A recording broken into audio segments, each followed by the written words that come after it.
Hello everyone, आज हम बात करते हैं प्रोटोजोआ में ऑर्गेनाइजेशन।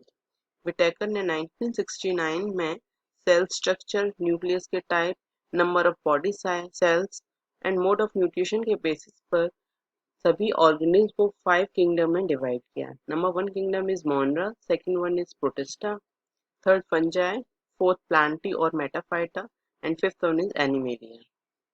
First Monera. मोनरा में बेसिकली प्रोबायोटिक ऑर्गेनिज्म आते हैं जैसे कि बैक्टीरिया है, blue green algae. Second kingdom है प्रोटिस्टा। प्रोटिस्टा में सिंगल सेल्ड यूकैरियोटिक ऑर्गेनिज्म आते हैं जैसे कि प्रोटोजोआ। Third kingdom fungi. इसमें मल्टी सेलुलर यूकैरियोट्स आते हैं जिसमें कि क्लोरोफिल नहीं पाया जाता, विदाउट क्लोरोफिल्स होते हैं जैसे कि राइजोपस इसका एग्जाम्पल। फोर्थ किंगडम है प्लांटी या मेटाफाइटा। इसमें मल्टी सेलुलर प्लांट्स आते हैं। और लास्ट वन इज एनिमेलिया जिसमें कि मल्टी सेलुलर एनिमल्स आते हैं। Phylum protozoa is unicellular, acellular और नॉन सेलुलर। यूनिसेलुलर इसका मतलब ये है कि according to cell theory of Schleiden and Schwann, all plants and animals are made up of cell as unit. अगर हम एक यूनिट की तरह देखें तो सभी प्लांट और सभी एनिमल्स सेल से मिलकर बने होते हैं।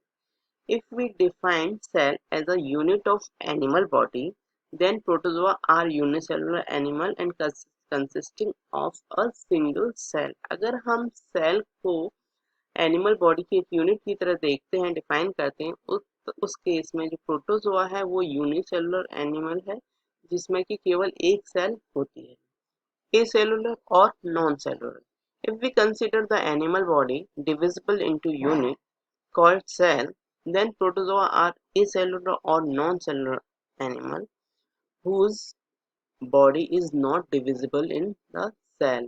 अगर हम एनिमल बॉडी को डिविजिबल मानते हैं, मतलब वो डिवाइड हो सकती है यूनिट्स में जिसको हम सेल कहते हैं, तब प्रोटोजोआ ए सेलुलर या नॉन सेलुलर एनिमल कहलाता है जिसकी बॉडी फर्दर किसी भी सेल में डिवाइडेड नहीं होती है।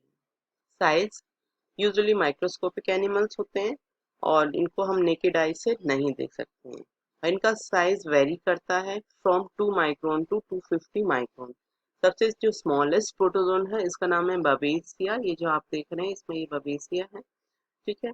और इसका साइज लगभग 1.0 से लेकर 2.5 माइक्रोमीटर लॉन्ग तक हो सकता है। और जो लार्ज बेबीसिया है वो 2.5 से लेके 5.0 माइक्रोमीटर लॉन्ग हो सकता है। तो ये आपको यहाँ पे बेबीसिया दिखाई दे रहे हैं। लिशमानिया। लिशमानी का साइज 1 to 5 माइक्रोमीटर लॉन्ग हो सकता है और 1 to 2 माइक्रोमीटर वाइड होता है। प्लाज्मोडियम, इसका size 1 to 20 micrometre in diameter होता है। लार्जेस्ट प्रोटोजोन की बात कर लेते हैं। लार्जेस्ट में अमीबा है जिसका साइज 2.3 माइक्रोमीटर से लेके लगभग 200,000 माइक्रोमीटर तक हो सकता है।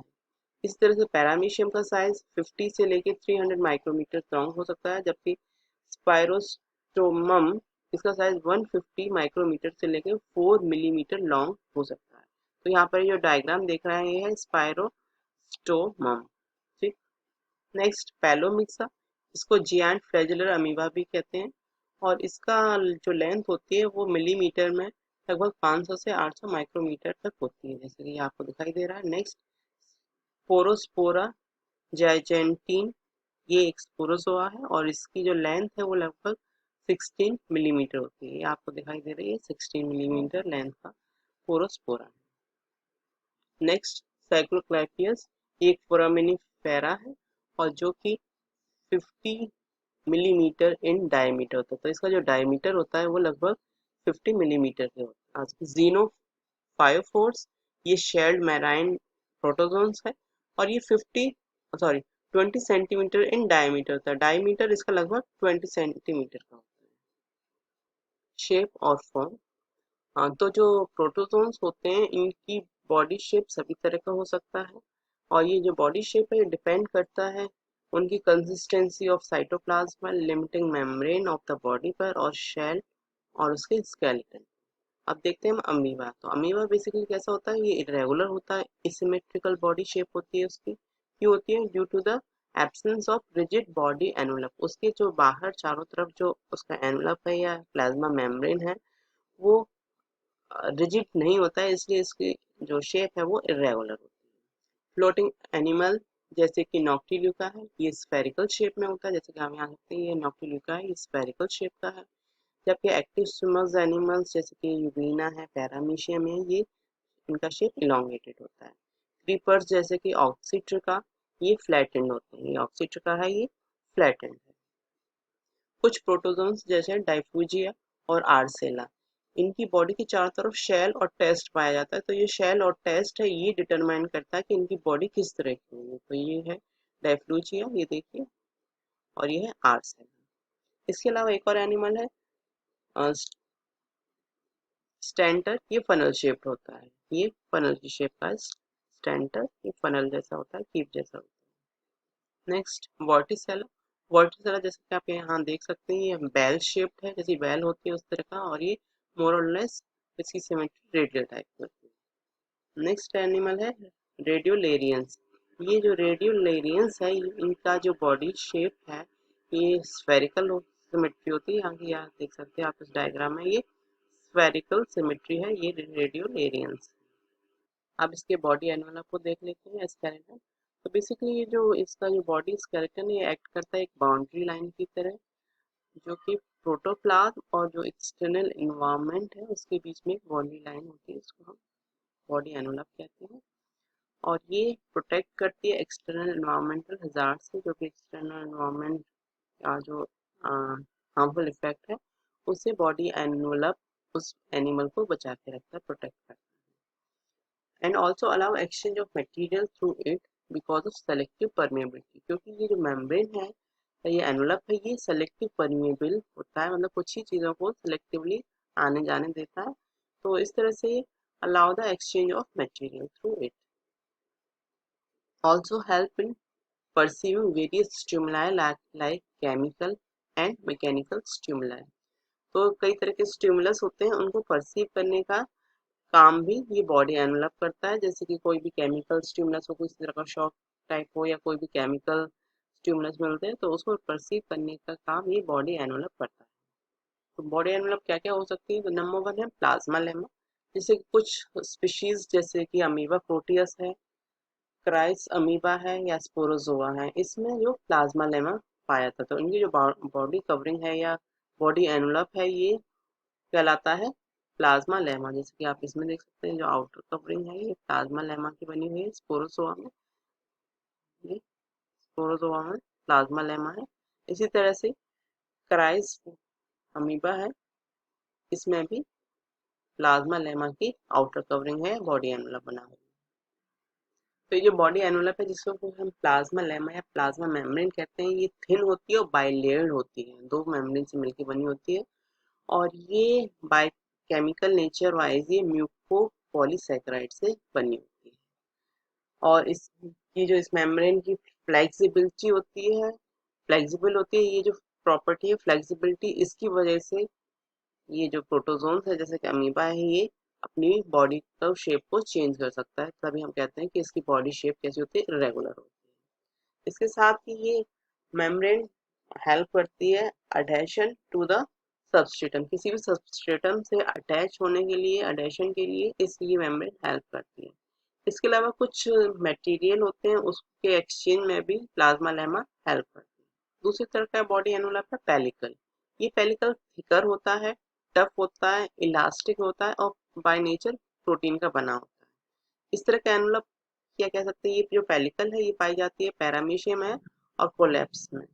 Rigidity of pellicle helps in maintaining the definite shape of the protozoans, तो जैसे कि हम देखते हैं कि पैरामीशियम है, कोलैप्स है, इनकी जो बॉडी शेप है वो एक डेफिनेट होती है, एक निश्चित होती है, और ये जो निश्चित बॉडी शेप है ये इसकी वजह होती है कि जो पेलिकल होती है वो काफी रिजिड होती है, जिसकी वजह से ये बॉडी का शेप चेंज नहीं हो पाती, इनकी बॉडी एक जैसी एक समान बनी रहती है।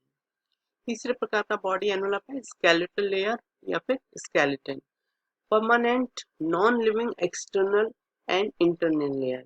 ये कैसी होती है, परमानेंट होती है, नॉन लिविंग एक्सटर्नल लेयर हो सकती है या फिर इंटरनल लेयर भी हो सकती है। These are secreted in still other protozoan in which their protoplasmic body remains protective, जहाँ पर इनकी बॉडी बाहर से प्रोटेक्टिव रहती है, या कह सकते हैं जिनका प्रोटोप्लाज्मिक बॉडी बाहर से पूरी तरह से प्रोटेक्टिव रहती है, उस केस में इस स्केलेटन लेयर का सिक्रीशन होता है। और इसका एग्जांपल्स है, these includes cyst, theca, lorica and test और शेल। फर्स्ट स्केलेटल लेयर देखते हैं हम, सिस्ट। सिस्ट एक तरह से एक्सटर्नल टेम्परेरी शीथ है, टेम्परेरी लेयर है, जो कि फ्री लिविंग और पैरासिटिक प्रोटोजोन्स दोनों में पाई जाती है। जब वो अनफेवरेबल कंडीशन में डॉर्मेंट स्टेट में पहुंच जाते हैं एनिमल, उस केस में सिस्ट फॉर्मेशन होती है। जैसे कि हम देखते हैं जो पैरासिटिक प्रोटोजोन्स हैं उसमें क्या होता है, अनफेवरेबल कंडीशन में वो सिस्ट का फॉर्मेशन कर लेते हैं, और ये सिस्ट उनको अनफेवरेबल कंडीशन से बचा के रखता है। जब फूड की सप्लाई कम हो जाती है या ड्रॉट की कंडीशन आ जाती है या फिर डिके या फिर उनके सड़न वाली कंडीशन आती है, उस कंडीशन में इंसिस्टमेंट प्रोसेस स्टार्ट हो जाता है। Encyst individual comfortably tide over the environmental hazards. अगर एनवायरमेंटल कंडीशन अनफेवरेबल होती हैं तो उस केस में जो इंसिस्टेड इंडिविजुअल्स हैं जिसमें इंसिस्ट का सिस्ट फॉर्मेशन हो रहा है, ऐसे प्रोटोजोन्स अपने आप को अनफेवरेबल कंडीशन से आराम से बचा लेते हैं। सेकेंड टाइप का स्केलेटल लेयर है थीका। थीका बेसिकली कई सारे जो डायनोफ्लैजिलेट्स हैं उसमें पाई जाती है, और ये जो कोट है ये closely fitted armour of the cellulose की बनी होती है, जो कि आपस में काफी क्लोजली फिटेड होते हैं और एक तरह से कोट या लेयरिंग का फॉर्मेशन करती है। Comparable with thick cell wall of higher plant, मतलब जैसे कि हायर प्लांट में थिक सेल वॉल पाई जाती है, उसी के कंपैरिजन, उसी से आप कंपैरिजन करते हैं कि उसी तरह का कुछ ये थीका भी होता है जो कि सेलुलोज का बना होता है, और ये एक कोट होती है, काफी थिक कोट होती है। In some form, theca is composed of two valves.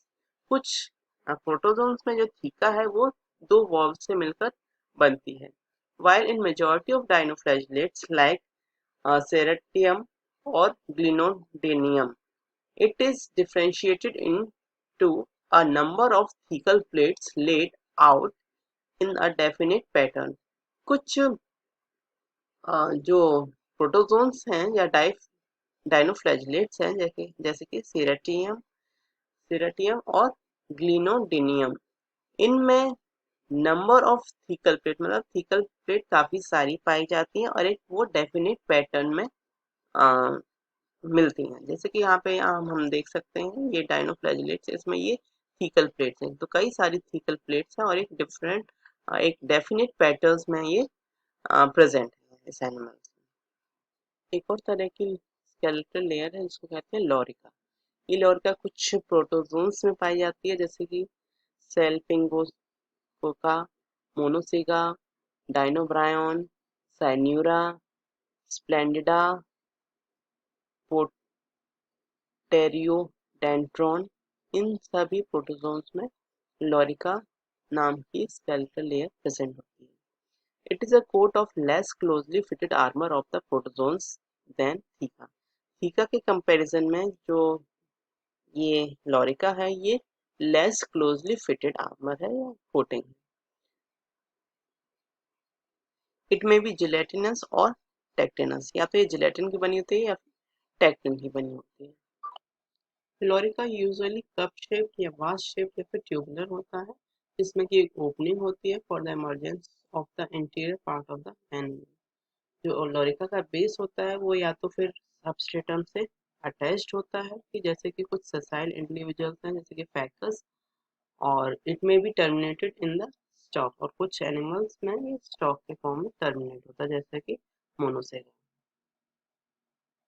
ऐसे प्रोटोजोन्स जो कॉलोनी बना के रहते हैं जिनको हम कॉलोनी लॉरिकेटेड प्रोटोजोन्स भी कहते हैं, उसमें एक लॉरिका दूसरे लॉरिका से डायरेक्टली अटैच्ड होता है, जैसे कि जिसका एग्जांपल है डायनोब्रायन। तो डायनोब्रायन में क्या होता है, एक लॉरिका दूसरी लॉरिका से अटैच्ड होता है, और या फिर one lorica may be attached by another lorica by a stalk, या फिर एक लॉरिका दूसरी लॉरिका से स्टॉक के थ्रू अटैच्ड रहता है, जिसका एग्जाम्पल है पोटेरियो डेंड्रॉन, साइन्यूरा, स्पेंडिडा।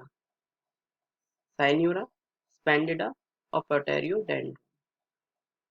नेक्स्ट स्केलेटल है शेल या फिर टेस्ट। तो ये काफी कॉमन होते हैं और ये लूज आर्मर है विद वन और मोर ओपनिंग। इसमें एक या फिर एक से ज्यादा ओपनिंग होती है through which animal protrude itself over the body of the protozoans like Arcella, Difflugia और यूग्लाइफा।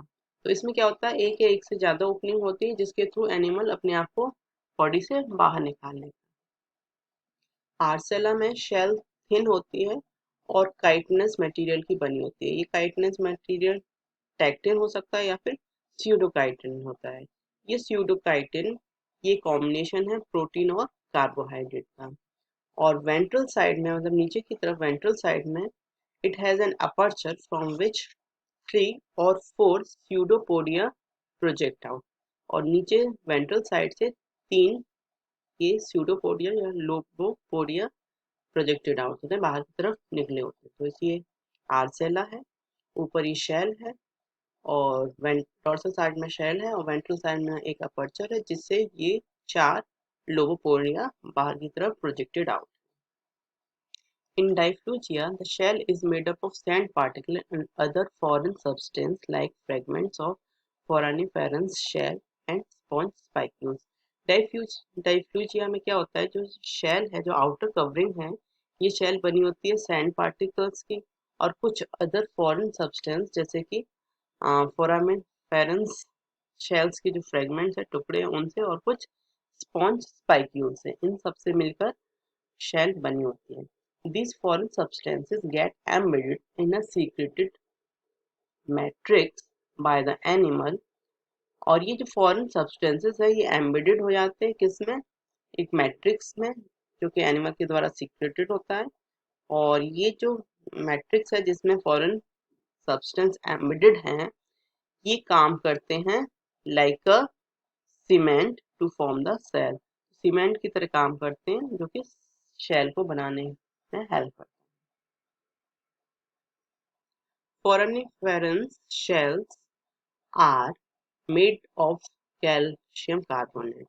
तो ये फोरामिनिफेरस शेल हैं, ये कैल्शियम कार्बोनेट्स के बने होते हैं, या कहना चाहिए कैल्केरियस शेल्स होते हैं। जबकि the shell found in some rhizopods like Euglypha are siliceous being made up of silica. जबकि कुछ राइजोपोड्स जैसे कि यूग्लाइफा है, इसमें जो शेल है वो सिलिशियस है, मतलब सिलिका के बने हुए होते हैं। सिलिका फॉर्म्स पॉलीगोनल, स्क्वायर और इलिप्टिकल प्लेट्स। ये सिलिका क्या बनाती है, पॉलीगोनल, स्क्वायर या फिर इलिप्टिकल प्लेट्स बनाती हैं which are formed within cytoplasm then transfer to the test. तो ये बनाती हैं सिलिका, पॉलीगोनल, स्क्वायर और इलिप्टिकल प्लेट्स साइटोप्लाज्म में बनाती हैं, फिर इन प्लेट्स का ट्रांसफर होता है और ये टेस्ट में के पास आ जाती हैं। Next, internal skeleton. The radiolarian shells are internal skeletal layer lying between ectoderm and endoderm. कुछ स्केलेटल होते हैं जो बॉडी के इंटरनली प्रेजेंट होते हैं, जिसको हम इंटरनल स्केलेटन कहते हैं। और ये रेडियोलेरियन शेल्स हैं और ये एक्टोप्लाज्म और एंडोप्लाज्म के बीच में रहते हैं। It forms a central capsule which is composed of gelatin. और एक सेंट्रल कैप्सूल्स को फॉर्म करते हैं, उसको बनाते हैं, जो कि बना होता है जिलेटिन से, स्यूडोकाइटिन से या फिर सिलिका से या फिर स्ट्रोंशियम सल्फेट से, and are secreted by the cytoplasm. और ये साइटोप्लाज्म से सीक्रेट होते हैं। इसका एग्जाम्पल है थैलेसिकोला। The central capsule is perforated by one to many pores through which the extracapsular cytoplasm extends out as a fine pseudopodia। तो ये सेंट्रल कैप्सूल्स हैं, इसमें कई सारे पोर्स होते हैं, वन से लेके मैनी पोर्स हो सकते हैं, और जिसके through extra capsular cytoplasm extended out means कि जो एक्स्ट्रा कैप्सुलर साइटोप्लाज्म है वो वहां से बाहर निकल जाता है और वो फाइन स्यूडोपोडिया का फॉर्मेशन करता है। जबकि कुछ रेडियोलेरियंस में जो स्केलेटन है that consist of lattice network which is variously sculptured and ornamented. तो कुछ रेडियोलेरियंस में क्या होता है, अ, जो स्केलेटन है वो लेटिस नेटवर्क फॉर्म में होता है, नेटवर्क जैसा बनाता है, जो कि स्कल्पचर्ड होता है और वो ऑर्नामेंटल देखने में सुंदर लगता है। Thank you.